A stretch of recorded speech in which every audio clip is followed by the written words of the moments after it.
Today we'll be making bruschetta caponata. For this recipe, you'll need pine nuts, a baguette, eggplant, red pepper, shallots, celery, garlic, capers, raisins or sultanas, tomato paste, cinnamon, balsamic vinegar, honey, and parsley. And if you're new here, I'm Maggie. This is No Frills Kitchen, where I teach you how to cook with confidence with nothing fancy required. First things first, we need to toast our pine nuts and prep our bread. Preheat the oven to 190°C, 375°F, and add your pine nuts to a rimmed baking sheet. Toast them in the oven for about 5 to 10 minutes.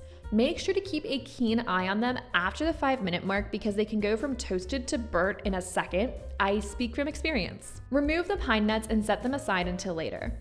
Then add your baguette slices to the same baking sheet and drizzle them with a bit of olive oil. Add them to the oven and allow to toast for about 10 minutes. Once toasted, let the bread cool until you're able to handle the slices. Then take a peeled clove of garlic and rub it over each slice of bread.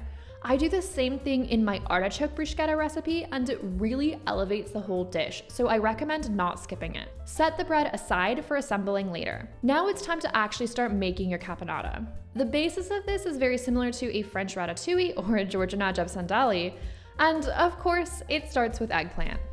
Cut a medium eggplant into small cubes. You don't need to be insanely even or precise here, as it all cooks down on the end, but the smaller the pieces, the quicker that will happen. Just something to keep in mind. Also, make sure to roughly chop a red pepper and slice a couple of stalks of celery. Be mindful about how large these pieces are because you have to think about them fitting on the top of a bruschetta and being easy to eat. Finally, dice a couple of shallots and mince a good amount of garlic. I like to make quick work of this using a garlic press, but you can use a sharp knife always. Now it's time to move to the stovetop.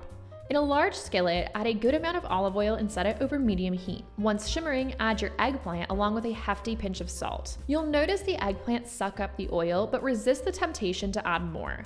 As it cooks, it will release it back into the pan. I love how tender and rich eggplant gets in Sicilian cooking, and it's really exemplified in caponata.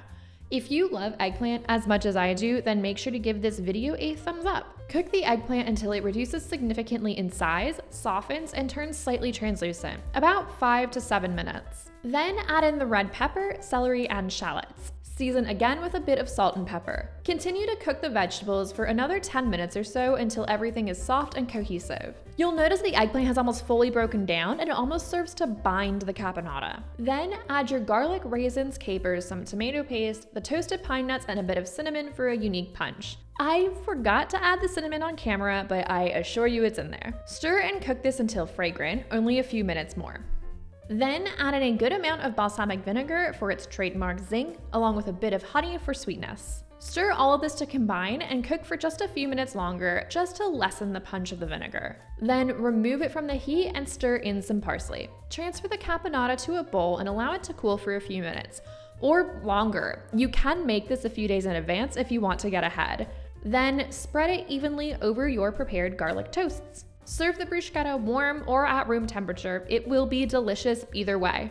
And if you liked this recipe, make sure to hit the subscribe button so you don't miss my next videos. Enjoy!